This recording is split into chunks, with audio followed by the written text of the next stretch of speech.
प्रिय दर्शकों, आज की जो हमारी प्रस्तुति है वह बेहद ही ज्ञानवर्धक और शिक्षाप्रद है।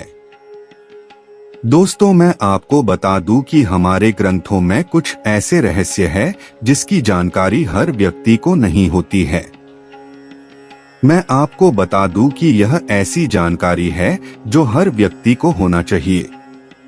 और वैसे भी आपको हमारे ग्रंथों की कुछ ऐसी जानकारियां हैं जो होना ही चाहिए। दोस्तों, हम बात करने वाले हैं गरुड़ पुराण के उस रहस्य को जो बताती है कि आखिर किसी व्यक्ति की मृत्यु के समय क्या होता है और प्राण कैसे निकलते हैं।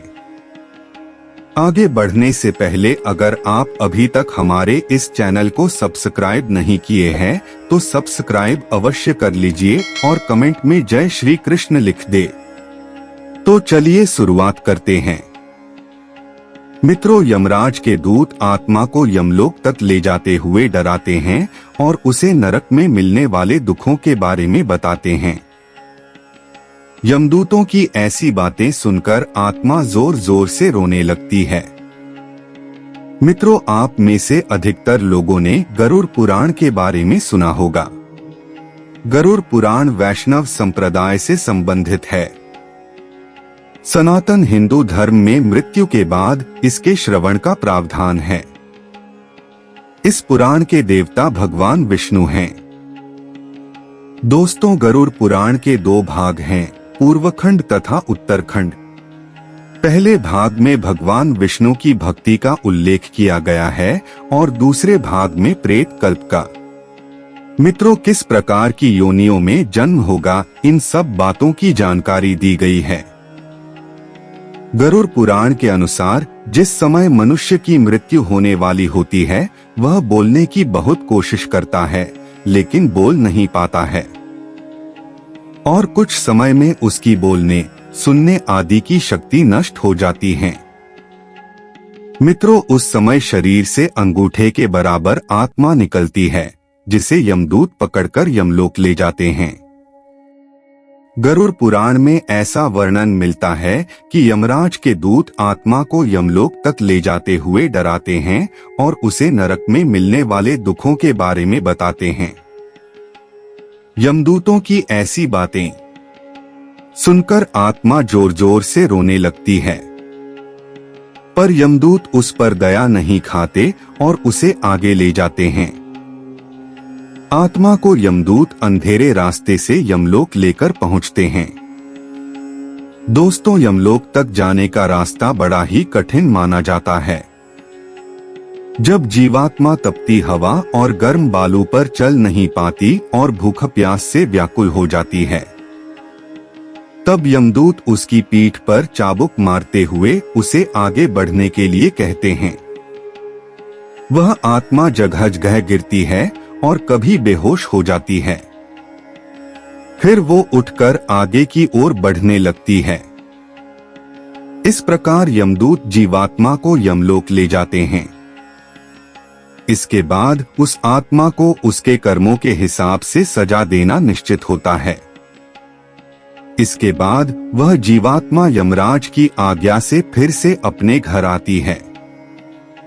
दोस्तों, गरुड़ पुराण में बताया गया है कि घर आकर वह जीवात्मा अपने शरीर में फिर से प्रवेश करना चाहती है, लेकिन यमदूत उसे अपने बंधन से मुक्त नहीं करते और भूख प्यास के कारण आत्मा रोने लगती है और सुनसान जंगलों में लंबे समय तक भटकती रहती है। मित्रों, यमदूतों द्वारा 13वें दिन फिर से आत्मा को पकड़ लिया जाता है। इसके बाद वह भूख प्यास से तड़पती 47 दिन तक लगातार चलकर यमलोक पहुंचती है। गरुड़ पुराण के अनुसार बुरे कर्म करने वाले लोगों को नरक में कड़ी सजा दी जाती है। जैसे लोहे के जलते हुए तीर से इन्हें बींधा भी जाता है। लोहे के नुकीले तीर में पाप करने वालों को पिरोया जाता है। कई आत्माओं को लोहे की बड़ी चट्टान के नीचे दबाकर सजा दी जाती है। किस आत्मा को क्या सजा मिलनी है, ये उसके कर्म निश्चित करते हैं। मित्रों, मैं आपको बता दूं कि उस जीवात्मा के पुत्र परिजन यदि पिंडदान नहीं करते हैं तो वह प्रेत बन जाती है और जंगलों और सुनसान जगह भटकती रहती है। इसलिए मृत्यु के बाद 10 दिन पिंडदान करने का विधान है। मित्रों, पिंडदान से मृत व्यक्ति को मोक्ष की प्राप्ति होती है। शव जलाने के बाद मृत देह से एक शरीर उत्पन्न होता है जिसे जीवात्मा कहा जाता है। यमलोक में आत्मा को शुभ अशुभ फल भोगने पड़ते हैं। मृत्यु के बाद 12 दिन आत्मा वही भटकती रहती है। 13वें दिन आत्मा को यमदूतों द्वारा पकड़ लिया जाता है। दोस्तों, यमलोक का रास्ता वैतरणी नदी को छोड़कर कुल 86,000 योजन है, जहां 47 दिन तक चलकर आत्मा यमलोक पहुंचती है। इस तरह मृत्यु के बाद एक आत्मा 16,000 पुरियों को पार करके यमराज के लोक यमलोक तक पहुंचती है। दोस्तों, गरुड़ पुराण के अनुसार मृत्यु के वक्त इंसान की सभी इंद्रियां नष्ट हो जाती हैं और वह हिल नहीं पाता है। उस समय अंगुष्ठ मात्र आत्मा देह से निकलती है, जिसे 2 यमदूत आकर पकड़ लेते हैं। दोस्तों, अब हम बात करते हैं कि किस व्यक्ति की आत्मा शरीर के किस अंग से निकलती है। आत्मा शरीर के 9 द्वारों में से किसी से भी शरीर छोड़ सकती है, लेकिन सोचने वाली बात है कि आपकी शरीर की आखिर वह कौन सी जगह है। दोस्तों, ये 9 द्वार दोनों आंखें, दोनों कान, दोनों नासिका के छिद्र या फिर उत्सर्जन अंग है। मित्रों, मैं आपको बता दूं कि जिसने पूरा जीवन सिर्फ अपने और अपने परिवार के लिए ही सोचा हो, जन कल्याण नहीं किया और सिर्फ पैसे कमाने में ही लगा रहता है, उसके प्राण उत्सर्जन अंग से निकलते हैं। कहा जाता है कि ये वो लोग भी होते हैं जिनके मन में हमेशा गंदे विचार ही रहते हैं। ऐसे लोगों की जब मृत्यु आती है तब यमदूतों को देखते ही वो घबरा जाते हैं और उनके प्राण नीचे की ओर से सरकने लगते हैं। इसके बाद प्राणवायु नीचे के रास्ते से निकल जाती है। प्राणवायु के साथ अंगूठे के आकार का एक अदृश्य जीव निकलता है।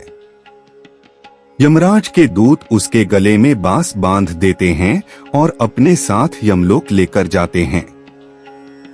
इस तरह के मृत्यु पापी व्यक्ति की मानी जाती है। वही जो लोग दुनिया की मोह माया में फंसे रहते हैं और उनके अंदर जीने की तमन्ना बहुत ज्यादा होती है, इसके साथ ही परिजनों की और भी मोह ज्यादा होता है। ऐसे लोगों की जब मौत पास आती है तब उनकी आंखें काम करना बंद कर देती है, साथ ही साथ कान से सुनाई देना भी बंद हो जाता है और वो चाह कर भी किसी से कुछ नहीं बोल पाता। ऐसे लोग परिवार से जुड़े मोह के धागों के चलते अपने प्राण नहीं छोड़ना चाहते हैं, जिसके बाद यमराज के दूत को आंखों से बलपूर्वक उनके प्राण निकालने पड़ते हैं, जिसकी वजह से उनकी आंखें उलट जाती है।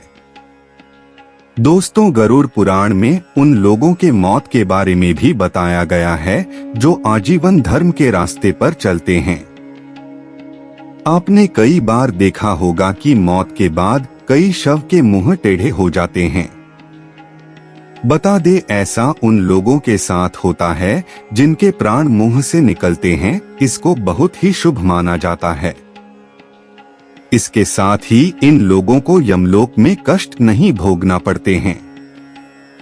वही शास्त्रों में नाक से प्राणों का निकलना भी बहुत शुभ बताया गया है। गरुड़ पुराण के मुताबिक इस तरह से उन्हीं लोगों के प्राण निकलते हैं जिन्होंने परिवार में रहते हुए सारे फर्ज निभाए हो और मन को बैरागी बना लिया हो। वही अगर हम मौत से पहले की बात करें तो बता दे, उससे पहले आत्मा शरीर से निकलकर कुछ देर तक बेहोशी की हालत में रहती है। आत्मा को इस तरह लगता है जैसे कोई बहुत मेहनत करके थका हुआ हो और गहरी नींद में हो, लेकिन कुछ पल में यह अचेत से भी सचेत हो जाती है और उठकर खड़ी हो जाती है।